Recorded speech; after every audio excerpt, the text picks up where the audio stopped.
A'udhu billahi minash shaitanir rajim. Bismillahir rahmanir rahim. Dress code in Islam.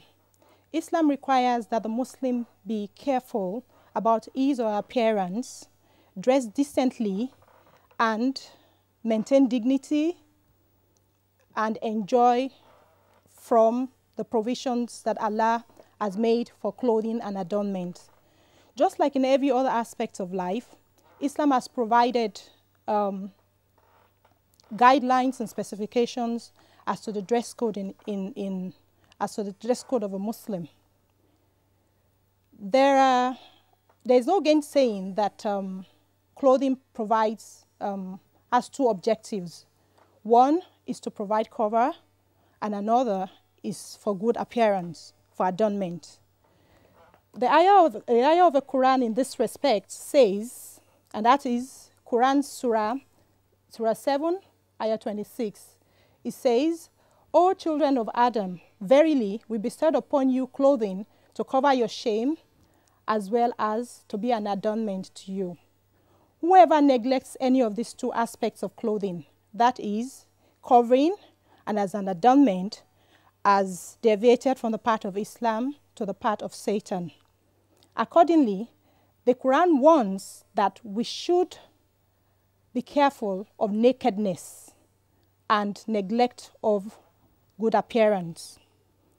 We can also quote the Quran in respect of this. Quran Surah 7, ayah 27, concerning nakedness says, "O children of Adam, do not let Satan seduce you the way he has seduced your parents," that is Adam and Eve, "from the garden, stripping them of their raiment in order to expose their nakedness, in order to expose their shame." And in respect of good appearance, the Quran says in Surah 7, ayah 31, it says, "O children of Adam, wear your beautiful apparel at every place of worship." Now, clothing as a cover, unlike the Western fashion trend, it's almost always a promotion or glorification of one sensual part of the body or the other. Islamic dress sense is quite the opposite.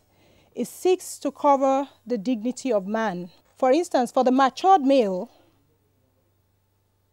the clothing, the minimum requirement for the clothing of a matured male should be between the navel and the knee. That's a minimum clothing requirement for the male, for the matured male. And for the matured female in public, the minimum clothing should be that will cover all parts of her body, leaving just the face and the hand. And in the privacy of her home, she is free to wear any decent clothing in the presence of her spouse, other female, and her muharrams. In specific terms, the Quran says in Surah 24, ayah 31, "So let them draw their veils over their bosoms, and not to reveal their finery, except to their husbands, their fathers," and it goes on and on, the category of people that the woman can reveal a finery to. Furthermore, Surah 33, ayah 51 says, "O Prophet, enjoin your wives and your daughters and as well all believing women to draw their veils close round them. That is more proper, so that they may be recognized as decent women and not to be molested." The ayah of the hadith of the Prophet is also replete with all sorts of sayings that constitute and what constitute proper dressing for male and female. In all of these, we would find that the injunctions are not only beneficial to the individual, but is also for the societal good. It is disheartening to see how far away from the guiding principle a lot of Muslims are. You know, in the name of following the fashion, they follow the fashion so blindly, taking the bad, the good, and the ugly, more so the bad and the ugly, hook, line, and sinker, and indecent exposure is the order of the day. Some of these trends that are aped are simply obscene. And unfortunately, we have a lot of Muslims that are, that are joining the bandwagon, following suit. And this is irrespective, which disregards to the principles of dress in Islam. The believing person really should dare to be different. Should be different from the person that is embroiled in crass materialism and sheer vanity. The believing person should be one that lives by the dictates of the Quran and Sunnah. He or she demonstrates our understanding of the purpose of creation, which is really to worship our Creator. He or she should be willing to embrace the dues that Allah has enumerated and to avoid the don'ts. And his attitude, response, and maxim in a situation where Allah has dictated something and communicated this to the Prophet ﷺ is to say, I hear and I obey. So what is the problem? Why is it so difficult for us to conform? Perhaps because we're so self-centered. Perhaps because we have not, we're not living our lives according to the dictates of the Quran and Sunnah.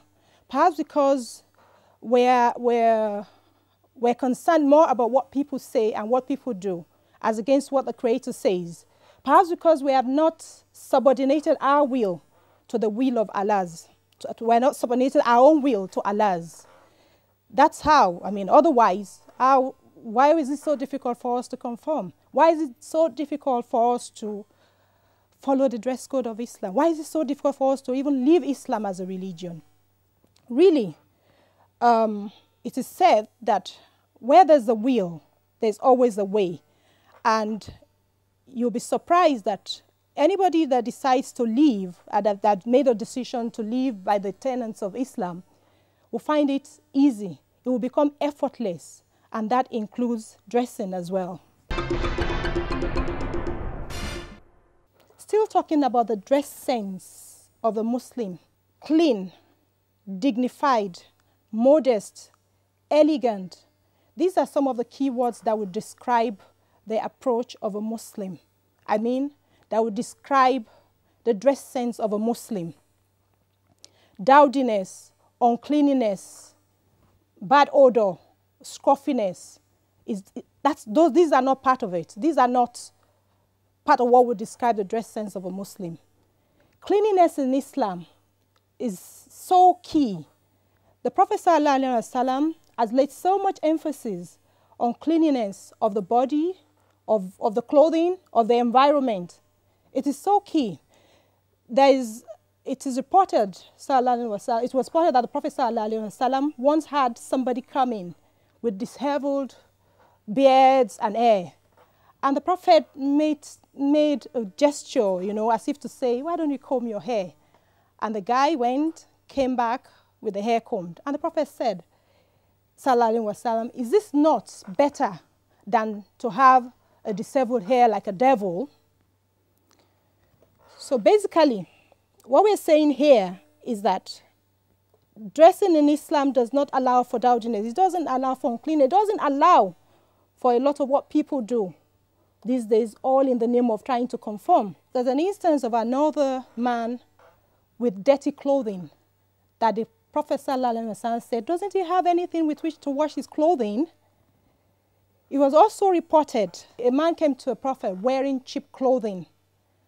And the prophet said to him, do you have property? And the guy said, yes. And the prophet said, what kind of property? And the guy said, all kinds of property. Allah has bestowed me with all kinds of property. And then the prophet said to him, then let it show. Let the bounty and the favors that Allah has given you, let it show, let it reflect. In fact, the prophet was reported to have insisted that people come to general gatherings like the Friday prayers and the Eid prayers in being well-groomed, well-dressed. And hadith says, it is befitting that you wear garments other than your working clothes to the Friday prayers. The Muslim is certainly free to dress, to desire beauty in his home and elegance in his dressing and in other items of personal appearance. Once the Prophet ﷺ said, anyone who has an atom of pride will not enter the garden. And a man got up and said, how about a man that loves handsome robes and good shoes? And the Prophet said, ﷺ, Allah is beautiful and loves beauty. Beautification and elegance are not merely permitted in Islam, they are required. There's an ayah of the Quran that says, that is Surah 7, ayah 31. It says, say, who has forbidden the adornment of Allah, who has forbidden the zina of Allah, the adornment, the beautiful provisions of Allah, which He has given to His servant, and the good provisions and the good things of His providing. Islam has, however, prohibited two adornments to the male, but allowed it for the female. These are one, gold ornaments, and secondly, clothing made of pure silk. These two are prohibited for the male. There's an hadith of the Prophet that says that the Prophet took the silk on one hand and the gold on the other hand, and says these two are prohibited for the male of my ummah, among my followers. The woman is to avoid the use of her adornment as an attractive nuisance. This you would see in Surah 24, ayah 31. It says that they should not stamp their feet in order to make apparent what is hidden of their adornment. In Islam, a woman's dress should not resemble a man's, neither should a man's dress resemble a woman. This semblance also goes for way of talking, way of moving, etc. Islam denounces such excesses in beautification that require the altering of physical attributes, physical features that Allah has created. Such alterations are considered to be inspired by Satan, as we see in Surah 4, ayah 119. It says, Satan will command them, that is his devotees, to change what Allah has created. In this wise, Allah has forbidden tattooing, cutting of a gap between the teeth, and undergoing surgery for mere beautification. These are among the prohibited excesses. Also, plucking the eyebrow to thin it or to shape it is prohibited in Islam. It was reported that the Prophet ﷺ caused both those who do the plucking and those that seek to have it done. In the category of female adornments, adding to the hair, adding of any other hair that is real or artificial is prohibited. In that case, wigs and earpieces are prohibited in Islam. The Prophet was very strict in combating such deception. There was a case of, Buhari reports a case of an Ansar woman who was going to get married and she's got some hair loss and needed to have, they wanted to add hair to it, but the Prophet prohibited it. The reward is great for those who've made a conscious effort to go by the commandments of Allah. It behoves the believer to live by the dictates of the Quran and Sunnah as regards dressing, and in fact in all aspects of life. Surah 65, ayah 5, the Quran says, whoever fears Allah and keeps his duty to Him, it will make His affairs easy for him. May Allah make it easy for us to live as believers. Rabbana taqabbal minna innaka as-sami'ul alim. Assalamu alaikum wa rahmatullahi wa barakatuh.